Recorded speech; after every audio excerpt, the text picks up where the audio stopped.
Welcome, ladies and gentlemen. We've got some interviews with Fede Alvarez, some sort of new images and bits and pieces like that, and yeah, some interesting inspiration for the Chestburster scene in Alien Romulus.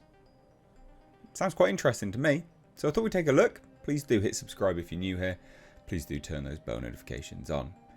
I cannot wait for Alien Romulus. I'm really excited. I know a lot of people keep telling me, don't get excited, don't get your hopes up. It's Disney. I get it, fine, sure, whatever. I'm going to be excited about this. Okay? I will be the one that gets let down if it's not very good. But everything I've seen so far, I'm all in for. I think it sounds great. So, yeah. I saw this. What was it here?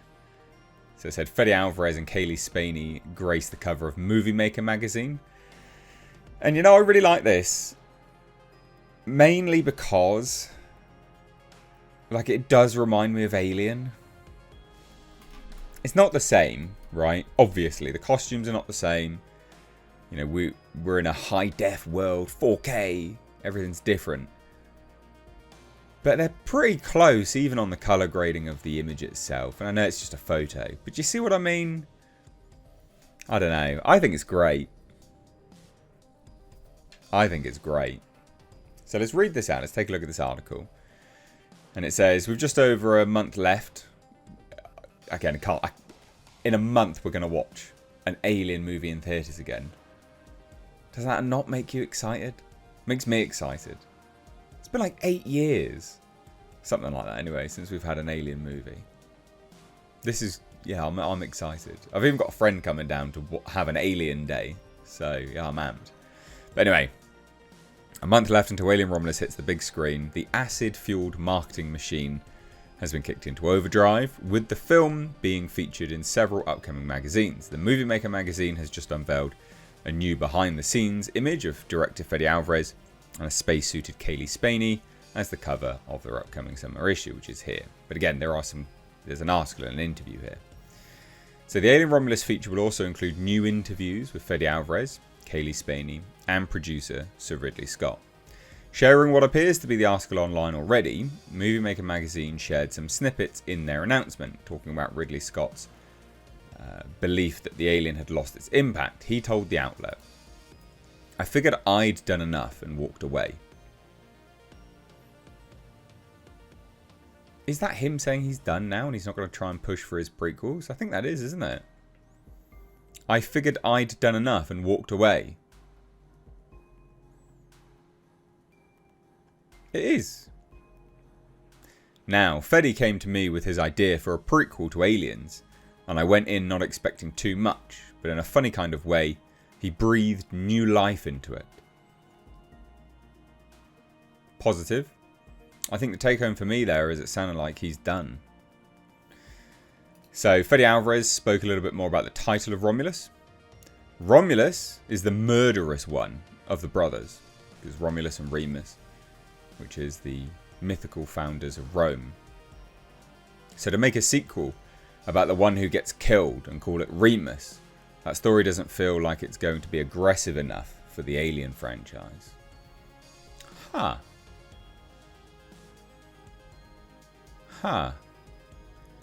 Romulus is the murderous one.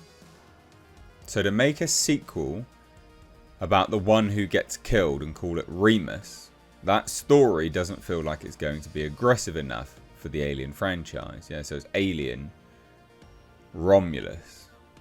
There'll be more to it than that. There will be. Great shot. Great shot. Great sets. Love it. So elaborating on the sibling dynamic at play in Alien Romulus, Kaylee Spaney and actor David Johnson, who portrays the synthetic Andy, explained that, quote, Rain's brother Andy, being a synthetic, flips things on its head from what we've seen in the other movies. It's someone she's fighting for, and what that means is being challenged in the movie, says Spaney. They're stuck on a planet that is falling apart. They don't have parents. And life on this planet has no future. And Johnson chimes in and says, what the Alien franchise does really well is set up these worlds in which human beings and synthetic beings coexist, And he serves an important purpose to Rain because he does more for her than what a synthetic, in its basic sense, would usually do. That's why they're brother and sister. Now it says this as well. While we know the colony that alien Romulus' characters are so desperate to escape is called Jackson's Star, we haven't actually heard much about the planet itself. Now we hear a bit about the planet. So the planet is Thetis, referenced in the original Alien, which is cool. And about that dying planet, Alvarez says it might be Thetis, a terrestrial planet that the Weyland-Yutani Corporation is stripping of its resources in Alien. The Nostromo is taking part in that plunder.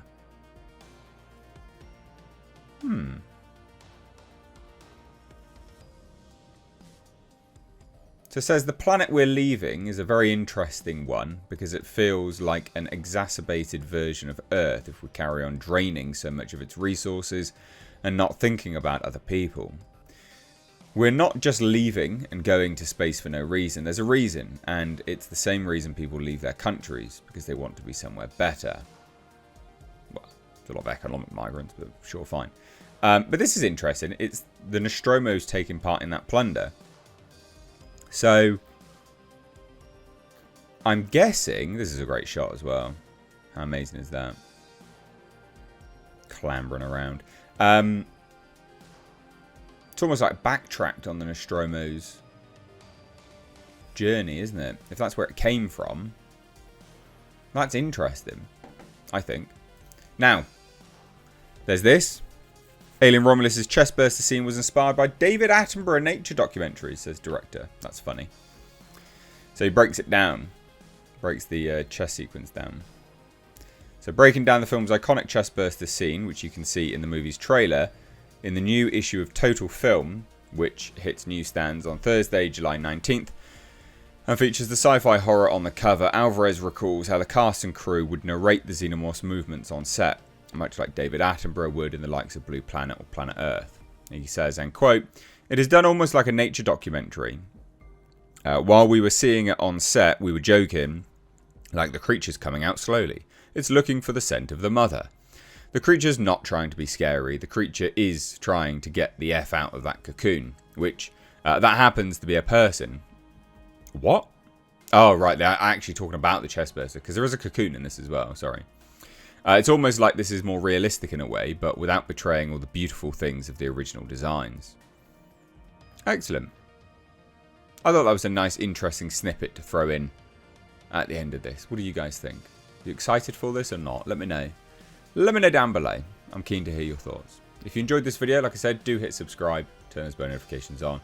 And if you like what I do, please do support me further. You can check out my Patreon. It's linked down below.